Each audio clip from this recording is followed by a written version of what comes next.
Magandang araw mga kaibigan.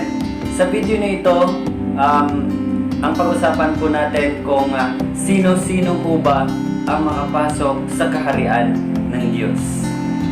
Bago tayo magsimula, intro muna.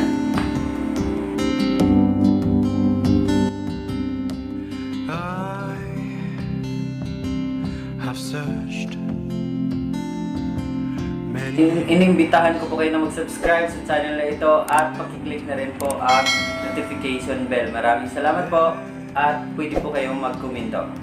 Ang pag-usapan natin ngayon mga kaibigan, ito ay tungkol sa mga tanong kung sino-sino po ba ang makapasok sa kaharian ng Diyos.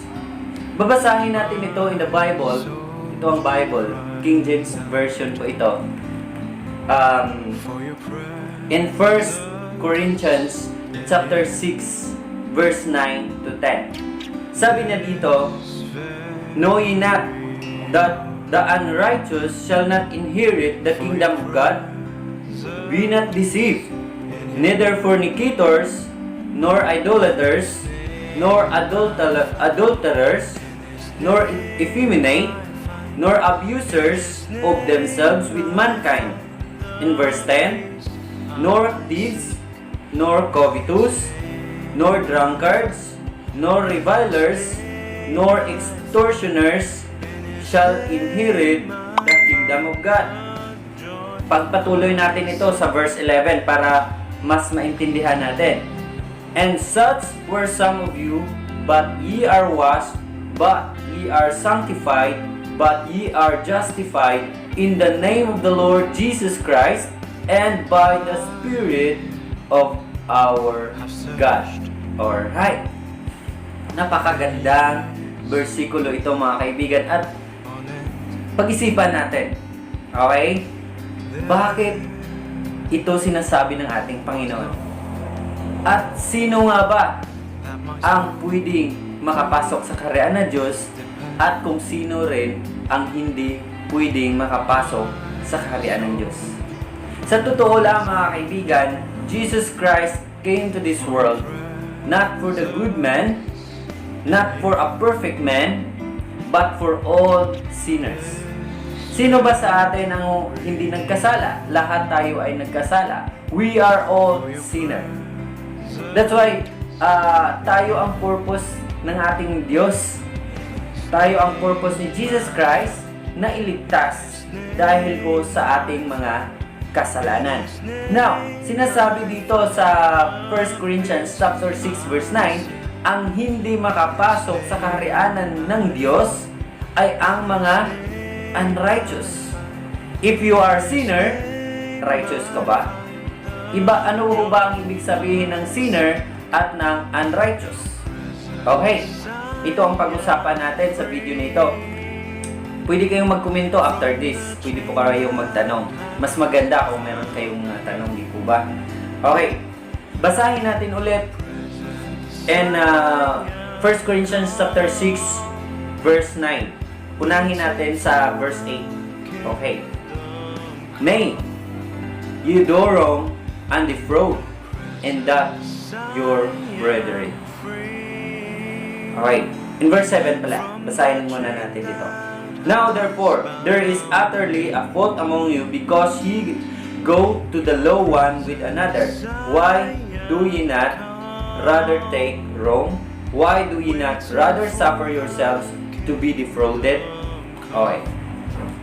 Satan is always accusing us. Yun ang trabaho ni Satanas.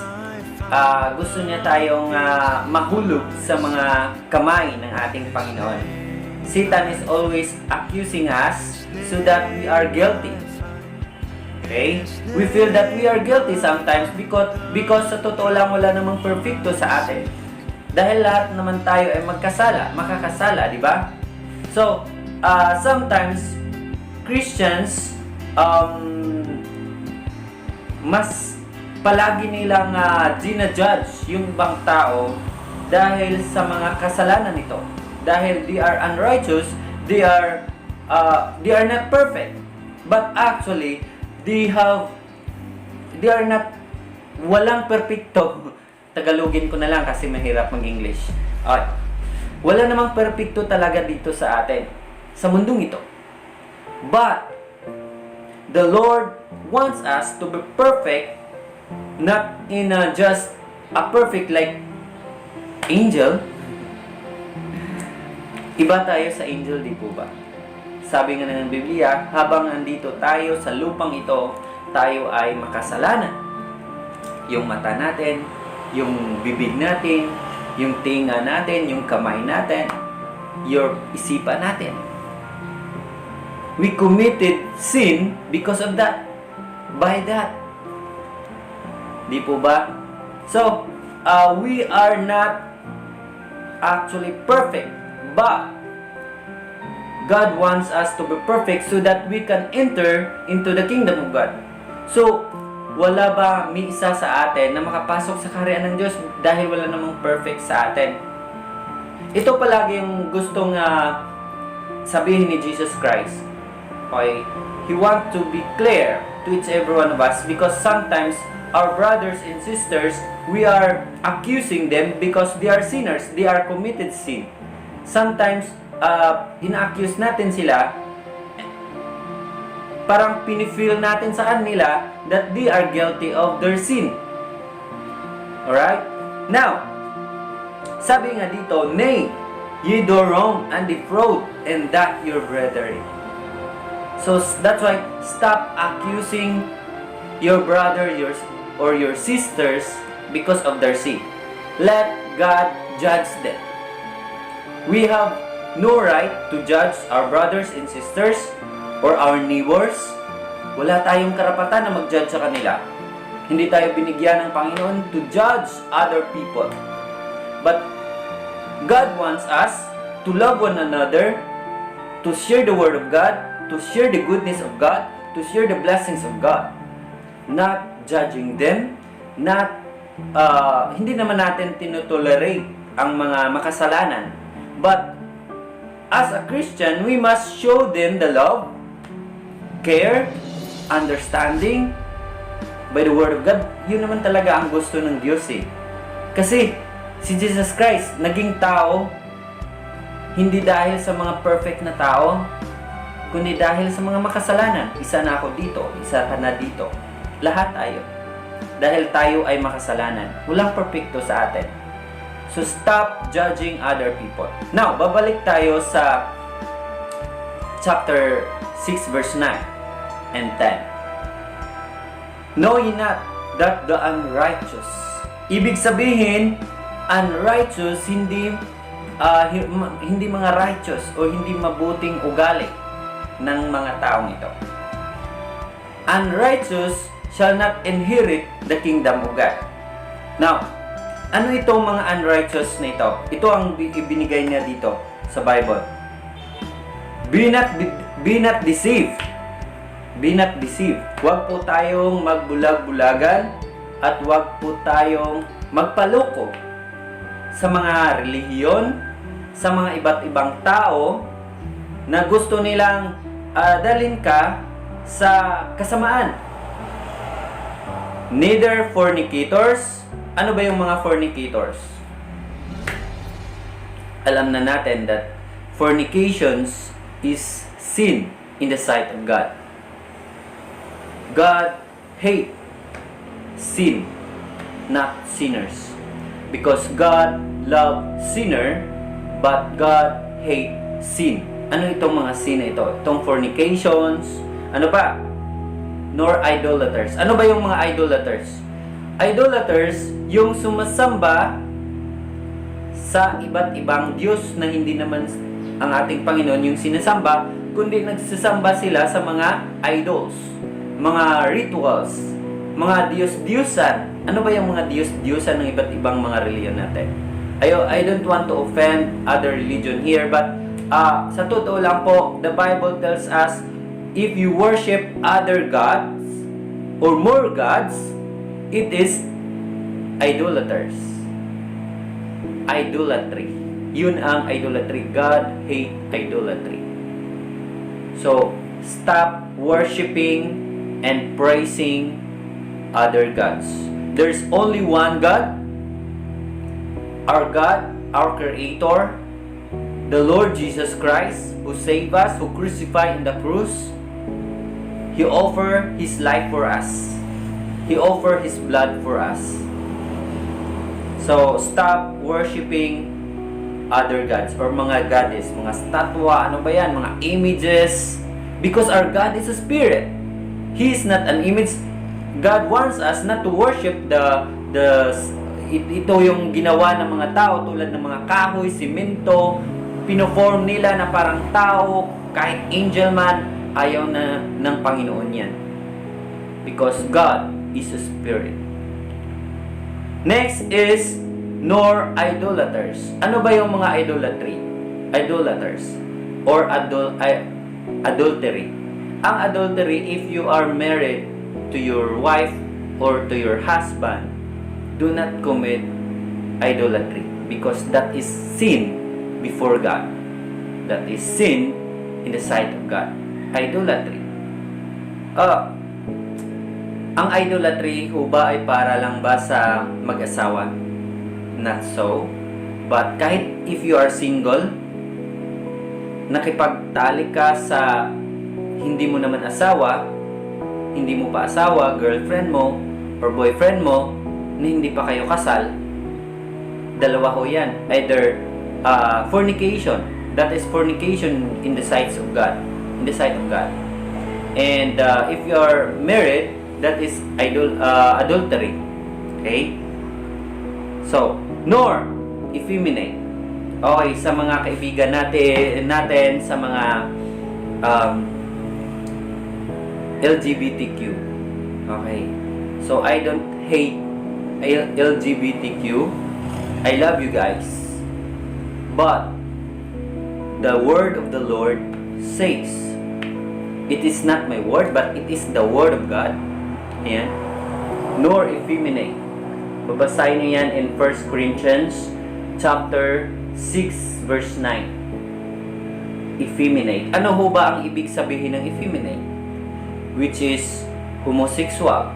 Homosexuality. That is effeminate. If you research in vocabulary dictionary, the meaning of effeminate is homosexuality. So that is sin before God. But you know what? Huwag po kayong matakot. Lumapit kayo sa Panginoon. If other people judge you, if other people hurting you, if other people yung dinidiscriminate ho kayo, don't think about them. Come to God because God wants us for repentance. Gusto ng Panginoon is mag-repent po tayo. Repent and change your direction, not to the world, but to the Lord Jesus Christ. Change your direction to God. Effeminate. Next is abusers of themselves with mankind. Ano ho ba yung abusers? Abuse. Okay, marami to. Pag-usapan natin ito. Sabi nga nila, hindi naman nakasulat sa Bible na kung maninigarilyo ka, ay nakasala ka. Di ba? Hindi nakasulat sa Bible. Kung uminom ka ng mga alcohol, yung nagdodrunk ka na dahil sa alcohol, if you are a drunkard, yan, you abuse yourself. You are abusing your body because your body is the temple of God. Our body is a temple of God. Do not abuse yourself. Do not abuse your body because that is a gift of God. Do not abuse. So, cigarettes, smoking, drinking alcohol, if you abuse other people, abusers of mankind, itong mga terrorists, if you kill other people, if you abuse other people, that is sin before God. Hindi naman nakasulat sa Bible na bawal manigarilyo, ngunit if you abuse your body, that is sin before God. Eh kuya, paano yung mga kumakain ng marami? Lalo nang tumataba dahil grabing kumain. If you abuse your body na it turns to pwedeng makapatay sa katawan mo o sa buhay mo. That is sin before God if you abuse. But if you eat naman na para lang sa ano mo, yung katamtaman lang. Tumataba na ba ako? Okay. So, be healthy, stay healthy po. Yun lang naman eh. Kaya nagpapayat na tayo eh. Kasi I don't want to abuse my body. Kasi ano pala, you are committed sin before God if you abuse your body. Yan. Nor abusers of themselves with mankind. Okay. Nor thieves, ang pagnanakaw, corruption, that is sin before God. Pagnanakaw sa mga kagamitan ng hindi naman para sa iyo, pira ng ibang tao na hindi man sa iyo. So, thieves, nor covetous. Ano naman ho yung covetous? Yung covetous naman po is kukunin pa nila yung tulad ng meron ka ng kagamitan pero gusto mo pang kunin yung sa ibang tao para maging satisfy ka, or marami ka ng pera but hindi ka nagbibigay sa ibang tao, so parang in-abuse mo pa rin yung ibang tao. Covetous if you committed the things other things or sobra-sobra na, di ba? Sobra-sobra na yung mga kagamitan o mga pera, kayamanan. You are coveting. Covetous yan. If you research in Google, covetous, yung sila lang yung mga pagnanakaw, di ba? Parang gano'n na. Covetous. Yung mga bagay na hindi naman kailangan ay gusto mo pang kunin, gusto mo pang angkinin na hindi naman para sa'yo. Covetous. Yung priority mo na sana hindi yun. Yun ang inuna mo. If you are committing covetousness, that is sin before God. Next, nor drunkards. Ito na. Sabi nila, hindi naman nakasulat sa Bible yung bawal ang pag-inom ng mga alcohol. But nakasulat dito sa 1 Corinthians chapter 6 verse 9, nor drunkards. Ayan. Ano ba yung mga drunkards? Merong nagsabi sa akin, sino ba? Si Noe. 'Di ba? Nalasing 'yon dahil sa sa wine. Iba kasi ang wine noon sa unang panahon kaysa ngayon. Sa ngayon kasi is chemicals, more on chemicals na. Sa unang panahon kasi yung wine is grapes. Pigmented grapes po yun. It's a juice. Kaya lang, it turns to wine. Yun. Pero iba sa ngayon. Pero hindi ibig sabihin na hindi siya nagkasala. Nagkasala pa rin siya dahil naging drunkard siya. Okay. So if you are drunkards, addict ka na sa alcohol, please stop. Next is nor revilers. Ito yung mga rebellion revilers. If you rebel against the government, against the authority, against the leadership, especially sa Panginoon, it's sin before God. But depende pa rin sa judgment ng Panginoon. But revilers is sin before God. Correct me if I'm wrong, mga kaibigan. Ibig sabihin ng revilers, pero yun ang pagka-intro ko. Revilers, yung in Ilonggo is makipaglalisod. Paglalisod, parang thinking that He is perfect. Parang ayaw niya ng correct sa kanya. That is revilers.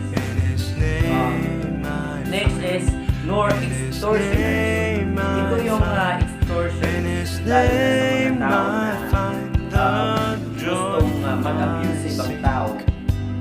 Ina-abuse na nila yung karapatan ng iba't ibang mga tao. at yung meron silang hinihingi, extortions. Itong ginagawa ng mga kidnappers, yung mga rebellion. They're extortions. They are making extortions to other people so that they give their money to them. That is extortions. Parang inaano siya, inilonggo, pinapahog. In Tagalog naman is tinatakot para lang that is extortion. So for your for God shall inherit the kingdom of God, shall not inherit the kingdom of God. Ito yung mga unrighteous na mga ugali ng mga tao, kagawian ng mga tao na hindi makapasok sa kasalanan. So hanggang dito lang po mga kaibigan. But anyway, pagpatuloy natin. And such were some of the but are ones. Ibig sabihin, we are saved by grace. Because Jesus Christ is crucified in the cross to pay our sin. So paano natin ito maaktan? Yes, we are sinners. We are fornicators, we are adulterers, we are thieves, we are doing sin before God. But mayroong paraan para makapasok sa by the blood of Jesus Christ. Paano natin may apply ang dugo ng ating Panginoon? Una, in Acts chapter 2 verse 38, then Peter said unto them, repent. If you are obeying the gospel, you need to apply. Obey and apply. Okay, first is repent. God came to this world not for a righteous people, but for the unrighteous or sinners. We are called for repentance. So repent. Next is be baptized, every one of you, in the name of Jesus Christ, for the remission of your sins, and you shall receive the gift of the Holy Ghost. But hindi nag-stop dyan. Kailangan pa po tayong mamuhay ng holiness in the sight of God and continue to serve God until Christ came to this world, until for His second coming, or until our life is gone. So that's very informative ho yan na mga topic na ginagawa natin ngayon. So sana ho, meron ka na naintindihan niyo po ito. At kung meron po kayong mga iba't ibang mga katanungan, feel free to ask. Pwede po kayo magkomento dito. Kung meron kayong mga correction, you can correct. Open naman ako. I'm not a perfect, I'm not an expert about the Bible. Sinishare ko lang po yung natutunan ko. So maraming salamat po mga kaibigan. God bless po.